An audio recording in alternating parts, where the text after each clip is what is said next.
Welcome to the first ever episode of Candidly with Purvi, a show that brings you inspiring stories and insights from the world of business, lifestyle, and I'm your host Purvi. And each episode, we dive deep into the journeys of remarkable individuals who are making a wave in their fields. From innovative entrepreneurs to industry leaders to wellness experts and lifestyle gurus, our guests share their personal experiences, strategies for success, and the lessons that they've learned along the way. Whether you're an aspiring entrepreneur, whether you're a professional looking to elevate your career, or someone who's seeking inspiration to just elevate your everyday lifestyle, this podcast is for you. And today we have a very special guest with us, Aisha, who perfectly blends the realm of business and lifestyle. She is a nutritionist and an expert and a fitness coach who's running her own fitness and Pilates studio in Varanasi. So, Aisha, welcome to the show. Very happy to have you here. How are you feeling today? I'm feeling great. Thank you for such a warm welcome, such kind words. And it's an honor to be on your first show. Thank you for having me. So how do we go about it? Yes, let's get started. So I have a few questions, of course. This Okay. is going to be more about, you share your travel, your journey. How did you get into the whole fitness industry? How's your experience been so far? And what are some tips and tricks that you would suggest for youngsters like us to just have a healthy lifestyle? I'll be happy to. Thank you. Okay, great. So we'll start with the first question. So just tell us a little bit about your journey. How's it been so far? So the fitness journey just happened to me, and this is also a COVID baby, I would call it. I got married early 2020, just before COVID. And obviously, I just moved from a city like Bangalore to Varanasi. And the plan was to work with my husband, but like the world just stopped right there and then. And fitness was something I was always interested in. I had been actively working out for about 8 years before I got myself certified in 2020. I took an entire year to get my ISSA certification. Right after that, the journey started with a few friends, family members. I started training them. That time, everyone was free and at home. So it was all about home workouts. It was about home cooked food. So things were easier early in 2020. But then when the world started opening up, the gyms were back into place. I also thought I wanted my own space. Right. And Pilates is something that I used to do back in Bangalore. And I sort of missed it. So I thought, why not introduce a new format to the city? Absolutely. And Varanasi, just in terms of their fitness habits, was accustomed to a gym setup. Yeah. So to break that sort of ideology that, fitness can be fun, it can be, achievable. It doesn't have to be all about just equipments and weights. So that was the entire purpose. And that's where we are sitting today. This is my home away from home. It's called the Fitness Collective. It's been a year and a half now, and we're proudly running it in the city. That's amazing. I absolutely love the setup here. Thank you.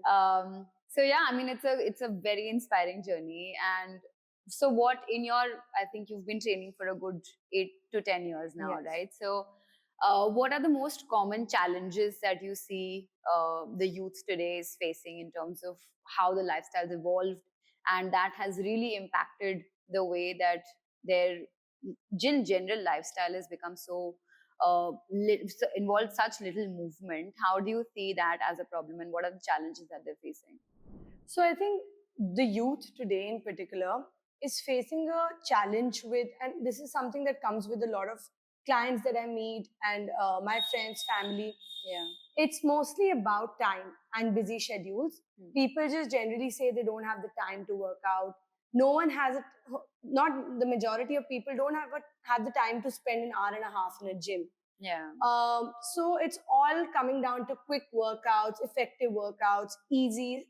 HIITs are getting super popular. Yeah. CrossFit is getting super popular because they are time efficient. Yeah. So that's something that I push a lot of people to do, especially the ones who are struggling with time. The second thing is that there's so much content available today on social media. I think the biggest problem that we're dealing with is confusion. What is right, what is not. Majority people face an issue with protein and understanding that you can get the right kind of protein from a vegetarian diet versus supplements. There's like a lot of confusion around these topics. So I think the right kind of guidance is very important. Especially every body is different. Yeah.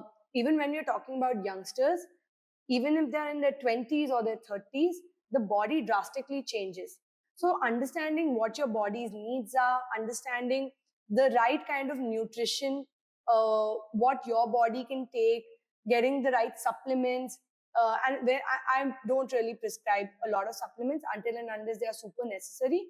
And by supplements here, I mean like vitamin D3 levels, your B12, just essential vitamins that, you know, a lot of us lack. Yeah. So I think that confusion needs to go away. There needs to be the right kind of guidance that one needs to have. And for that, you just need this one person who you trust completely with your health and fitness, and just follow that one particular person, that particular influencer, and sort of take that noise away from your social media, I would say. Absolutely. I struggle with that every single day. I wake up and I'm like, yeah, I'm going to go to the gym, or I'm just going to do a home workout. And I open my YouTube and all I see is just my feed's flooded with 5 different, sort of fitness, do a 30-minute workout, most effective, this and that. And I'm just like, I don't know which one to do. And then I just end up following this one person, and doing that repeatedly every day also becomes a little mundane, and which is why I need a little flavor. Yeah. Right. So that's, I think, something which would help a lot in terms of just maintaining that lifestyle as well. Right. My other concern, and this is a very personal problem, I just cannot wake up early. Like I end up scrolling through my Instagram till 2 o'clock and just cannot wake up early at a decent enough hour to start your workout, and then eventually leads to a lot of demotivation throughout the day. Yeah. And I'm sure a lot of other people are also struggling with the same problem. So what is your take on that? So I think, like you said, it's not just you. A lot of people have this issue of waking up early. I was also not an early riser, but now my industry calls for it, so I have to be here at 6 in the morning. Wow. But otherwise, I think waking up early just has a lot of benefits. It sort of gives you a lot of extra hours to do. It makes you super productive. Yeah. It adds many hours to your day. But other than that, I think in terms of working out, if you're not a morning person, find out an hour in the evening. I know you've already done the entire day's work and the body is a little tired, so you might not have the energy, but having the right kind of what we call a pre-workout meal is super essential here.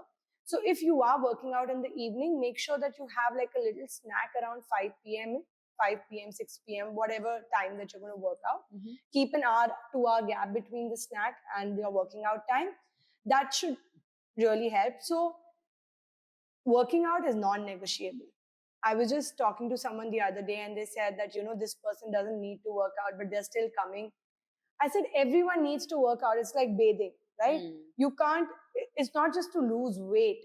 You work out to stay stronger, to take care of your bones, to work on your sleep, to increase your concentration levels. There are 100 other benefits. And this is easily available everywhere, right? So I don't have to list down the benefits of working out, but it's absolutely non-negotiable. So to anyone who's watching this, my plea to you is to find 45 to 60 minutes for just yourself to invest in any form of activity that you enjoy. Okay, so my next question is, Ayesha, you must have generally heard, or at least I've generally heard, you've been married for 3-4 years now. Yeah. I've recently gotten married, and everyone has told me that you will put on some weight after you're married. So my husband and I, we were in our best shapes when we were preparing for the wedding. I know all the stress sort of leads to that reduction in weight, but immediately after, we've gained so much weight. We've both been traveling, our lifestyles have been messed up so much. So first of all, why do you think that happens? And how is it that, just young couples like us who've recently gotten married manage our weight immediately after? Yeah, so basically everyone, before you're getting married, there's so much happening. There's so much, shopping, you're moving around. So obviously that weight, even if you're trying, you're obviously going to the gyms, you are eating clean, and that suddenly sort of changes right after you get married because you have company all the time, right? Like you have a friend you're staying with, you're ordering in, There are midnight snacking, you're watching TV, you're up till late. So the new lifestyle, just adjusting to a new lifestyle, a new household. Sometimes if you're living with your in-laws in a joint family setup, the food habits for a girl drastically changes, right? Like the food that was at your house versus what it is in the new house. So taste and preferences, there are a lot of changes that you're dealing with. So obviously, the last thing that comes to your mind is that I'll diet. Okay, so you let loose for a few months, and you're obviously traveling and exploring together. So there is a major lifestyle shift that happens, because of which we tend to, our health takes a back seat, and while you're enjoying life, there are a few kgs that you put on, which is absolutely fine. I feel like as long as you're conscious and aware of that, I'm going to give myself a few months and get back to routine right after, let's say 6 months into it, that's absolutely fine. Have the times of your life. Yeah. But I think majorly that's what happens. And the other thing is that one starts to influence the other a lot, right? Yeah. Let's say I want to eat clean, but my husband comes back from work and he wants to order biryani. Now my mind would say, "Ek bite mere ko bhi de," like that, right? So that often happens, and one of the main things is, again, motivation levels. One influences the other a lot in a lot of things.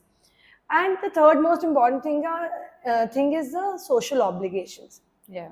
Suddenly you're meeting new family members, you're going out a lot, you're meeting new friends, there's a lot of partying happening, a lot of meeting like new family members, like I said, कोई किसी के घर बुला रहा है, कोई कुछ है, lunches, welcome lunch, this, that. So I think all that leads to the extra weight, like you Yeah. mentioned.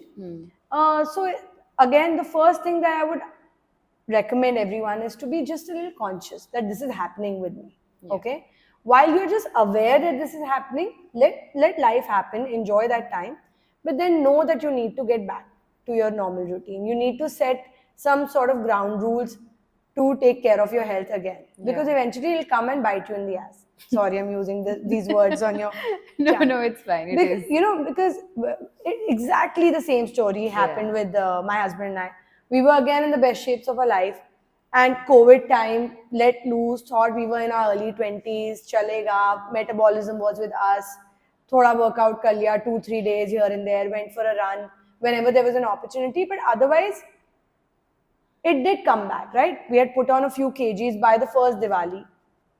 And then that's when we realized that it's time to get back into shape. And small changes like setting up a space for yourself, setting just a few minutes for yourself, 45 minutes in a day. It's less than 2% of your day's time. Just that much time just for yourself. A lot of people try to work out together. You're newly married, you want to spend time, everyone's working, busy.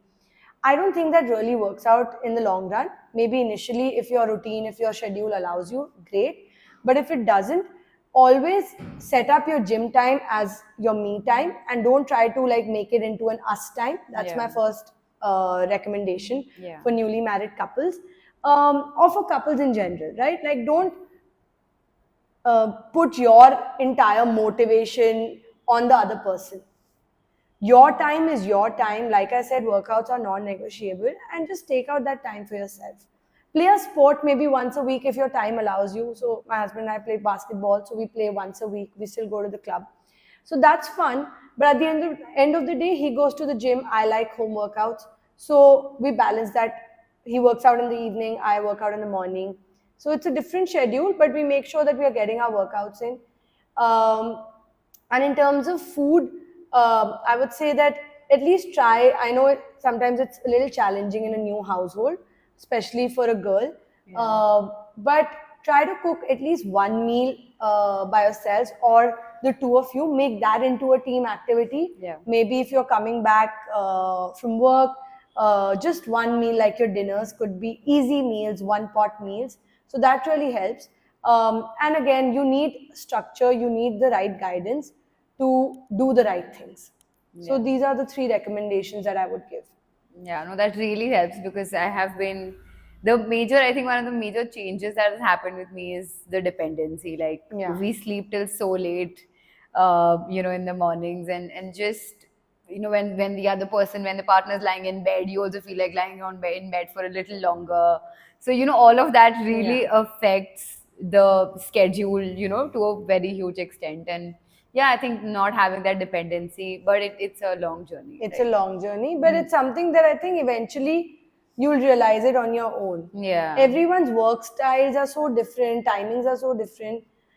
It's almost like if you were living with a flatmate, you won't sort of want to synchronize routines, Lives, yeah. our lives together, right? So consider your partner as a flatmate only. I don't know how that happens, but now that I'm home for some time and my partner's away traveling, I at least have been able to like have a decent enough routine. Blame it on them. So that's, I think it helps just not having that dependency on your Yes. partner. Yeah, Yes. yeah, we'll try to integrate that for sure. So Aisha, we just covered, the post marriage changes that couples go through and the kind of extra kgs that they have. What about couples who are traveling a bit more frequently? So, like my partner and I, we've made it a thing that we want to travel, let's say, 4 times a year or twice a year, right? And there's also this whole trend on Instagram where we don't gift each other things, but we gift each other experiences. So there's a whole new wave of people wanting to travel a lot more, Yeah. right? And that has really affected the way that we deal with our lifestyles, because we don't have a fixed routine. We don't have a regular time at hand for a very long period of time. Every 2 to 3 months that changes. Yeah. Right. So what about people who are, or especially couples like us, who are traveling a bit more frequently, and how is it that we can maintain our lifestyles?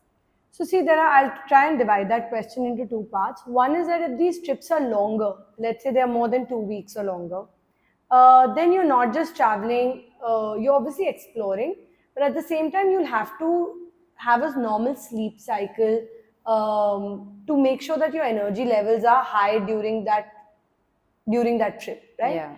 So sleep is a very important factor here. That is something that you should focus on, especially when you're traveling, because it helps you to deal with time zones. The body takes time to adjust to the new time zone that you're in if you're traveling internationally. If you're traveling for work, let's say, and then you're sleeping for shorter hours, then you need to cover up for that sleep in the next cycle. So sleep is something that can be focused on. Another thing that I would suggest is focus on your water levels. Hydration helps to manage hunger and at the same time make sure that your energy levels are high. And another trick or a hack that you can call is that if you are traveling as a couple, then share indulgent dishes. Okay, so instead of ordering like a complete dish for yourself, maybe if you're enjoying, let's say, a creme brulee or a tiramisu and anything that's either a dessert or a heavy meal, just make sure that you're sharing a portion instead of ordering a dish for yourself. And try the local fruits and vegetables. Enjoy the place while walking. The best, I personally feel like if you're going to a new place, a new town, the best way to explore it is on foot. So that's another recommendation that I'll have for people who are traveling a lot. For sure. I think let's see how I incorporate that Yeah. in my lifestyle. These are easier. So sleep, hydration, and sharing. These are not things that I'm not asking you to work out. I'm not asking you to, sort of diet or follow a certain regime. Yeah. But these are just things to keep in mind while you are traveling, because the body also takes time to adjust. And what about people who do not have a very long duration of stay, but like short stays? In those short stays, also, is there a way that we can manage? Of course, it highly depends on the purpose of travel. So if the short stay is for leisure, again, make sure that you're doing it around, a holiday is always fun around adventure. I feel plan some activity around it, like a hike, treks. You could do an adventure sport together. So this not only keeps the holiday active and fun, but at the same time you are, burning calories without realizing it. Another thing that I do, a personal tip that I do is for my breakfast, I enjoy the buffet. And there are so many options available, so make use of that. Yeah. try and skip the carbs during your breakfast. So feed on protein, feed on lots of greens that are available, vegetables. You'll find sorted vegetables, different kind of salads on every buffet. Yeah. You'll find your eggs, different kinds. You will find, if you eat non-veg, sausages. If you're a vegetarian, there's Greek yogurt, different flavors. So there's like ample available, right? Yeah. So make sure that you're skipping on the carbs for your breakfast and you're enjoying your proteins and greens in the morning. And if you are traveling for a holiday, like I said, usually most of the people during lunch are out discovering the place. Yeah. So a wrap or a salad on the go would do. And then keep your evenings to indulge. Have a meal of your choice. If you're having a drink, maybe have a drink or two. And make sure that you're getting 7 to 8 hours of sleep. That's about it. Difficult but achievable. Yeah. just it all comes down to being mindful. Yeah. At the end of the day, a lot of people, when they are on a vacation, they just feel like this is freedom. Like it's a break from your rigorous routine back there. Yeah. But I think that sort of mindset needs to change. You are on a holiday, but your body isn't. It's not. Yeah. So it will show results once you're back of what you've done on a holiday. So again, being mindful really helps. Absolutely, yeah.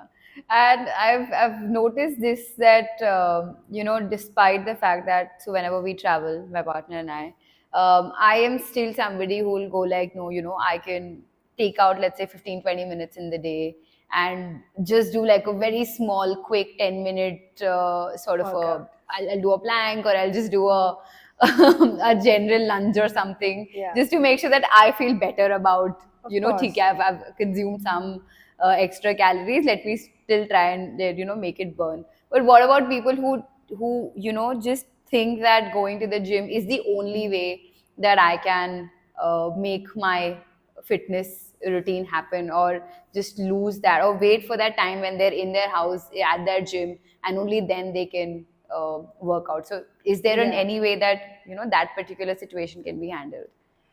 So see, I think of it very differently.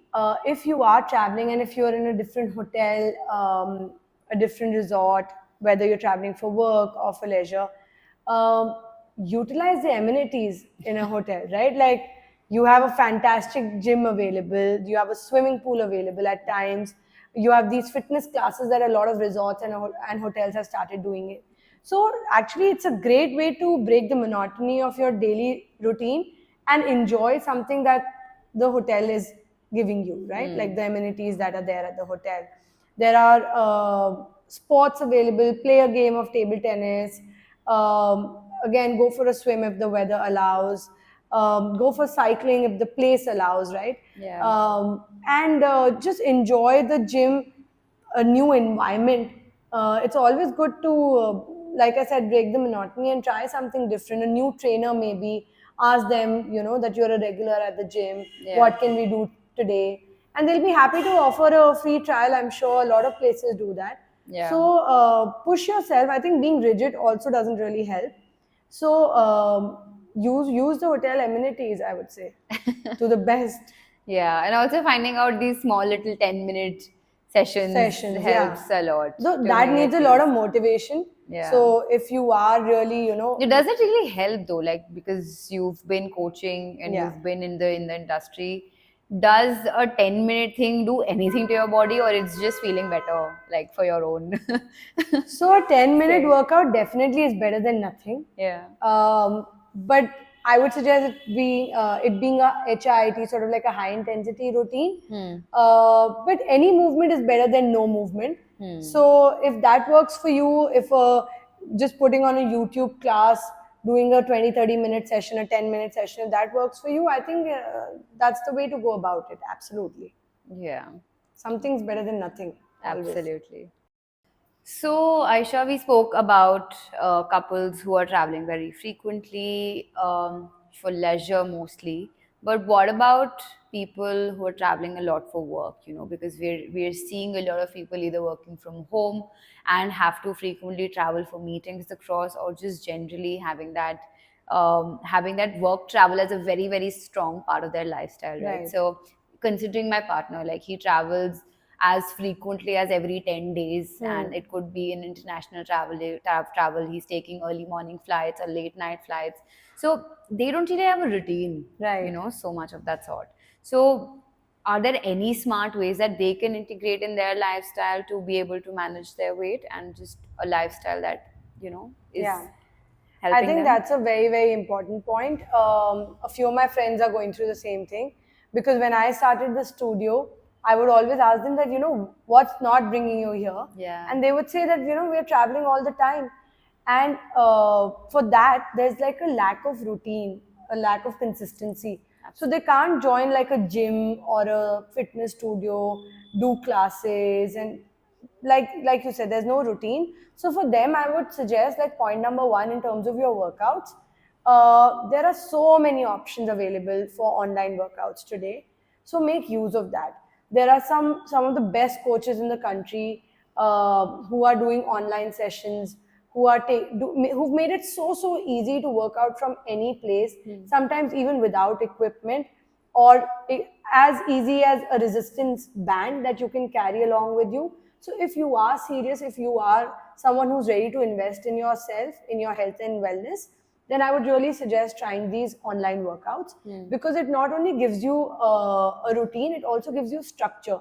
So it's not like you're doing anything and everything. Kabhi yahan chale gaye, kabhi kuch kar liya. It allows you to follow a structured plan, that on Monday you did this, on Tuesday you're doing this, on Wednesday, Thursday, Friday, like that, right? So even if you're getting 3 to 4 workouts a week, it's a good start. So in terms of workouts, that would be my first recommendation, to try online workouts. In terms of food, a lot of erratic, eating out, outside food is what you have to do with. So another suggestion is to go light in one of the meals if possible, to avoid, or have like a balanced meal, being conscious of the carbs that are going inside your body. If make sure you're having enough protein in any form.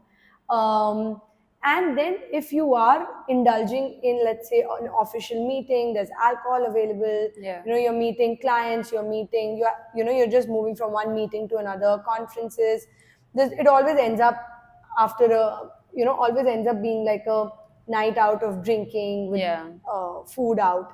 So for that, I would suggest just sticking to 2 drinks in a week. I know it's a hard sort of control to have on yourself, but alcohol is just pure empty calories, right? So that's something that we can definitely try and control. And skip the desserts out of all your meals. Understand that at the end of the day, you're on a work trip. So try to be Treat it a like little, one. try to treat it like one. A vacation, I understand, but desserts, alcohol, these are things that you can try and stay away from.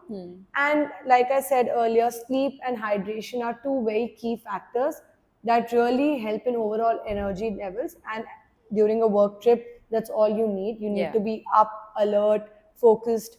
So making sure that you're getting enough sleep, which is about 7 to 8 hours, and you're having your 3 liters of water intake, will really help. So, what are your plans? I mean, summer's here, everyone's traveling. Are you also traveling anywhere?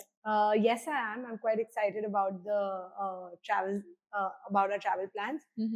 But now that we are talking about health and fitness, there are a few things that I personally do that might just help our listeners. One is that whenever you're taking a longer flight, let's say anything above 3-4 hours, it's always better to carry a few snacks with yourself.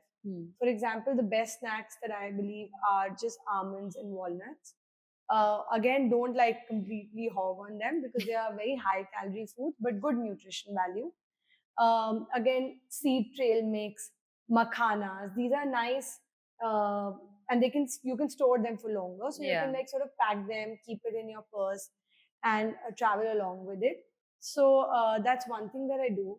Another thing is that before leaving for a flight or a train, I have a heavy balanced meal, like whatever time it is, until and unless it's an early morning flight. But I try to have a full meal with carbs, protein, salad, sabzi, everything. So I'm not hungry as soon as I reach the airport or the railway station, right? So I think that's an important hack that has really worked for me. And that also helps you to skip on the coffees and the donuts and this brainless sort of eating, even when you're not hungry. So avoid on the coffee, teas, desserts just after entering the airport. Sometimes you just have to wait, and there are these stores lined up at the airports, and airports are made for a certain reason, right? They want you to get attracted with the smell, with the visuals, but try and have that sort of control over yourself, and that'll only happen if you prep. And that prep will come with eating a heavy, balanced, nutritious meal before leaving. Um, snacks, I've already told you. Carry a water bottle if you can, or buy a bottle of water from a shop instead of a coffee. Don't do conjuicy in that. I know it gets super expensive at the airports, especially. Yeah. But just make sure that you're hydrated, especially if you're taking a long flight. Because in flights, they usually give you these little cups of water, which hardly don't does sort of, anything. which doesn't do anything. And for shorter flights, I don't want to name like airlines, but usually the food is not so great, right? And let's be honest. Exactly. So if you're carrying nuts, half of the time they're giving you dry fruits. Yeah. So why would you spend like $200 buying that? Never. So prep, like I said, that really works. The second thing is just let go of that pre-book option when you're booking your flight tickets. Just if you haven't pre-booked, then obviously you won't be tempted to have that meal because you haven't paid for it like a week ago or 10 days before. And secondly, you will not feel so tempted to have those snacks in a flight because half of it you will be carrying it with yourself.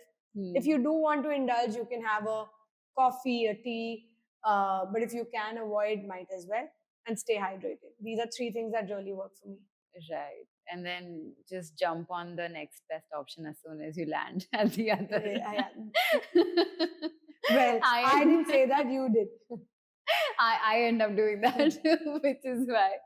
But yeah, I think that meal doesn't really last. You have to leave 2 hours before the airport. Yeah, so that's why, like, for shorter flights, this will do. This works, yeah. Longer flights. For longer flights. How to avoid these theplas that mummies keep giving me? Like, you're going for a vacation, take theplas, take achar, take. I think the theplas are 100 times better than eating from an outside shop. Thank God. So take your theplas, pack your. People don't find it cool to carry food from outside. I eat it chup in my room. Yeah, no, but while traveling. Yeah, while traveling. Taking your dabba. A lot of people are not doing that because there's so many options available. But I think that is much better than eating something that has a lot of preservatives. You have to hold it for 8 minutes. Yeah. Or like those kappa noodles and all that. So it's definitely better than all that. So enjoy it. I still end up carrying these ready to eat pohas and ready to eat upmas. That's for travel after, right? Yes. That's still okay. Yeah. I'm saying while you are traveling, even then keep something. If you are, let's say, you're taking a longer flight, and if you can pack a dabba from your house, nothing like it. Yeah. Like a full, maybe a roti roll, a roti paneer roll, a vegetable, a gobi paratha. All these are like much better than eating from outside. Right. Got it. From that head. It did for sure. So Fitness Collective is thriving. Yeah. And but it does limit you to just one city, right? Yes. So do you have any plans on letting the world know about what are your special travel tips? Are you doing anything online? What are your future plans looking like? So well, for now the Fitness Collective is going to be a Varanasi sort of brand. No plans of moving out of the city yet, but definitely maybe opening another center soon towards the other side of the town. That's in the purview. But to allow my clients who I used to work with before the Fitness Collective, they were people from Delhi, Bangalore, Bombay, Jaipur, from cities abroad. So we are going back online. Lovely. And we are starting this great initiative online where I'm going to be coaching people, not just training. Okay. And with coaching, I mean, I'm going to be their trainer, their nutritionist, their sleep and relief guide, when they're traveling, what to do, what not to do. So I'm mostly like a accountable coach for them. You're a chalta filta. What is that application? Calm. Calm, yeah, I am that for them. So you're out, you're traveling, and or you're at a restaurant. What should I eat? So in terms of availability, I'm going to be there all the time. That's a need. That's a USP that we're going to offer with this online program. Mm-hmm. Along with that, we are only going to be working with very few clients who are ready to work on themselves. Mm-hmm. So it's not for everybody and anybody. There's a very strict qualify sort of plan to it. So make it lots challenging. Of questionnaires, lots of because at the end of the day, we want you to succeed. Yeah. And for that, you need to be serious. So we are looking for those people. Yeah. And this is going to be online, like I said, super detailed, super personalized. We're going to be looking after not just nutrition. That's obviously the A1 category. We'll look after your workouts. We will look after your cardio goals. We will look after you eating clean when you're traveling, your weekend planner. We'll give you a substitution guide in case you're getting bored with the existing food options that you have. We'll be giving you a check-in list so that you're accountable and we know what's happening with you every day. So like I said, super detailed, lots of stuff happening on that front. Mm-hmm. And that should kickstart anytime end of July. So we are super excited about that one. And that happens through Get Fit with Aisha, which is the original brand name that I used to train from. Right. The Fitness Collective will stay here, is here to grow, but has a different sort of services here. So we do kickboxing, strength and conditioning, reformer Pilates. We do yoga, dance, fitness. Many different formats that happen here, and that will continue to happen, and hopefully we'll grow. Amazing. That sounds like a very interesting one. Sign me up for it. Yes. Yeah, for sure.